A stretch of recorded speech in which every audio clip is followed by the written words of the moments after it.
আসসালামু আলাইকুম। আজ তৈরি করে দেখাবো বিয়ে বাড়ির বাবুর্চিদের হাতের গরুর মাংস এবং পোলাও রান্নার পারফেক্ট রেসিপি।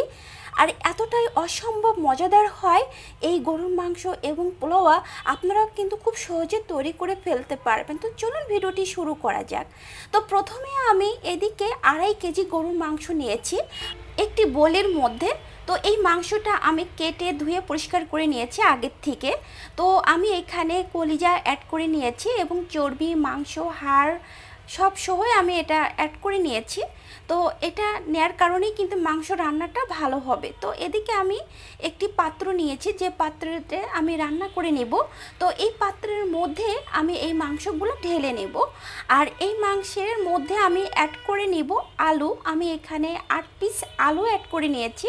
আলুটা আগের থেকে আমি কেটে ধুয়ে এরকম পরিষ্কার করে নিয়েছি খোসা ছড়িয়ে। এবার এর মধ্যে অ্যাড করে দিব 1 কাপ পেঁয়াজ কুচি এবং 1 কাপ রসুন কুচি এবং অ্যাড করে নিব এইখানে হাফ কাপ আদা পেস্ট এবং অ্যাড করে নিব জিরা পেস্ট। আমি এখানে 3 চামচ মতো অ্যাড করে নিয়েছি এবং অ্যাড করে নিব তেজপাতা।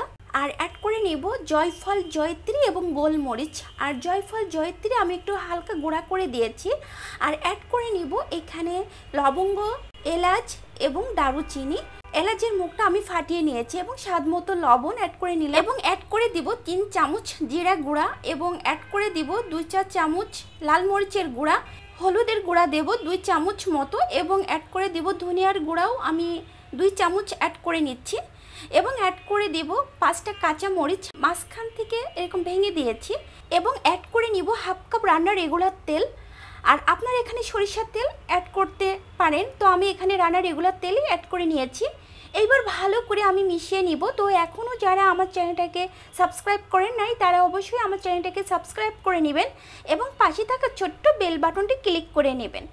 তো মাংসটা এইভাবে ভালো করে মেখে নেওয়ার পরে এবার আমি চুলায় বসিয়ে দেব। তারপর ঢাকনাটা দিয়ে ঢেকে রাখবো 5 থেকে 7 মিনিটের মতো।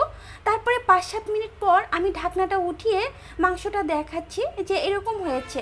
এইবার আমি ঢাকনাটা উঠিয়ে মাংসটা ভালো করে কষিয়ে নেব। এর কারণে কিন্তু মাংসটা খেতেও ভালো লাগবে।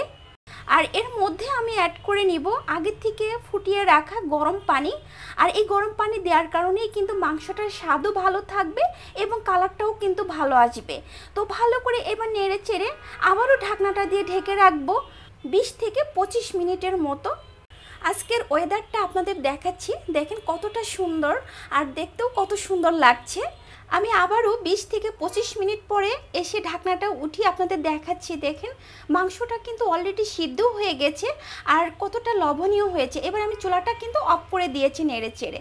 এইবার এর মধ্যে অ্যাড করে দিব এলাচ, লবঙ্গ, দারুচিনি, জিরা এবং গোলমরিচ। এটা আমি ভেজে গুঁড়া করে রেখেছিলাম আগের থেকে। তো এটা আমি দিয়ে নেড়ে চেড়ে এর মধ্যে অ্যাড করে নিব পেঁয়াজ বেরেস্তা।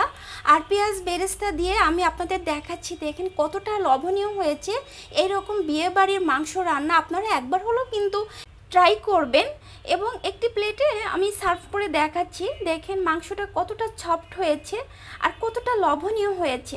আর আজকের মাংস রান্নার রেসিপি কেমন হলো অবশ্যই আমাকে কমেন্ট বক্সে কিন্তু জানাতে ভুলবেন না। তো এদিকে আমি পোলাওটাও রান্না করে নিব। তো এদিকে একটি মিক্সিং বোল নিয়েছি, বোলের মধ্যে আমি 3 কাপ পোলাও চাল নেব। আপনারা এখানে কমিয়ে বা বাড়িয়েও নিতে পারেন। তো আমি এই চালটা ভালো করে ধুয়ে নেব পরিষ্কার পানি দিয়ে। তবে কয়েকবার করে এই পোলাও চালটা আমি ধুয়ে নিব। আর ধুয়ে নেওয়ার পরে এই পোলাও চালটা আমি রেস্টে রেখে দেব আধা ঘন্টা মতো। এর কারণে কিন্তু পোলাওটা ঝরঝরাও হবে আর খেতেও কিন্তু ভালো লাগবে। তো আমি পানিটা ফেলে দিয়ে আধা ঘন্টা মতো রেস্টে রেখে দেব। তো এদিকে আমি একটি ফ্রাই প্যান নিয়েছি, ফ্রাই প্যানের মধ্যে রান্নার রেগুলার তেল আমি অ্যাড করে নিব হাফ কাপ। আর অ্যাড করে নিব এলাচ, দারুচিনি এবং তেজপাতা। এলাচের মুখটা আমি ফাটিয়ে নিয়েছি। এইবার ভালো করে এই মশলাগুলো তেলের মধ্যে আমি একটু ভাজা ভাজা করে নেব। তাহলে যখন আমি পোলাওটা রান্না করব এর গ্রান কিন্তু অনেক ছড়িয়ে যাবে। এবার অ্যাড করে নিব সেই পোলাও চাল। পোলাও চালটা দিয়েও আমি ভালো করে এই চালটা ভাজা ভাজা করে নিব। ভালো করে 5-7 মিনিট মতো এইভাবে ভাজা ভাজা করে নেওয়ার পরে এখানে আমি অ্যাড করে নিব, এখানে আমি রসুন কুচি অ্যাড করে নিব। আপনারা রসুন পেস্টও অ্যাড করতে পারেন। তো আমি এখানে রসুন কুচি অ্যাড করে নিব হাফ কাপ অ্যাড করে দিব পেঁয়াজ কুচি এবং 1 চামচ জিরা পেস্ট, 2 চামচ আদা পেস্ট।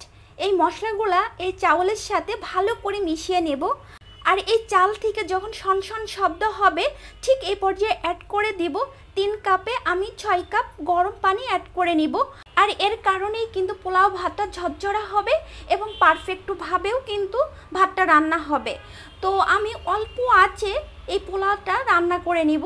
এবার একটু ভালো করে নেড়ে চেড়ে নিব এবং এর ভিতরে অ্যাড করে দেব স্বাদ মতো লবণ এবং অ্যাড করে দেব 4টা কাঁচামরিচ এবং অ্যাড করে দেব 1 চামচ চিনি। এবার ভালো করে নেড়ে চেড়ে ঢাকনাটা দিয়ে ঢেকে রাখবো। 2-3 মিনিটের মতো আমি ঢাকনাটা দিয়ে ঢেকে রাখবো। আর এই পোলাও ভাতটা কিন্তু দমেই রান্না করতে হয়, তাহলে কিন্তু পারফেক্টভাবে চচ্চড়া হবে। তারপরে আমি 2 থেকে 3 মিনিট পরে ঢাকনাটা উঠিয়ে আবারও ভালো করে একটু নেড়ে চেড়ে নিব। এইবার আমি ঢাকনাটা দিয়ে ঢেকে রাখবো আবারও 3 থেকে 4 মিনিটের মতো। তারপরে 3-4 মিনিট পরে আপনাদের দেখাচ্ছি পোলাও ভাতটা অলরেডি হয়ে গেছে। দেখেন কতটা সুন্দর হয়েছে আর কতটা ঝরঝরা, আলহামদুলিল্লাহ। এইবার আমি ভালো করে নেড়ে চেড়ে নেব। তো দেখলেন তো কত সহজে এরকম পোলাও ভাত রান্না করা যায় খুব সহজভাবে। আপনারাও একবার হলেও কিন্তু বাসায় ট্রাই করবেন। এবং আগের থেকে ভেজে রাখা পেঁয়াজ বেরেস্তা দিয়ে আমি ডেকোরেশন করে নিলাম। তো আমি একটু পোলাওটা আপনাদের নেড়ে চেড়ে দেখাচ্ছি, দেখেন কতটা ঝরঝরা হয়েছে। পোলাওর রেসিপি কেমন হলো অবশ্যই আমাকে কমেন্ট বক্সে জানিয়ে দিবেন। তো আজ এ পর্যন্ত, আবারও কোনো নতুন ভিডিও নিয়ে আমি আপনাদের মাঝে হাজির হব। সে পর্যন্ত সবার জন্য দোয়া রইল। ফি আমানিল্লাহ।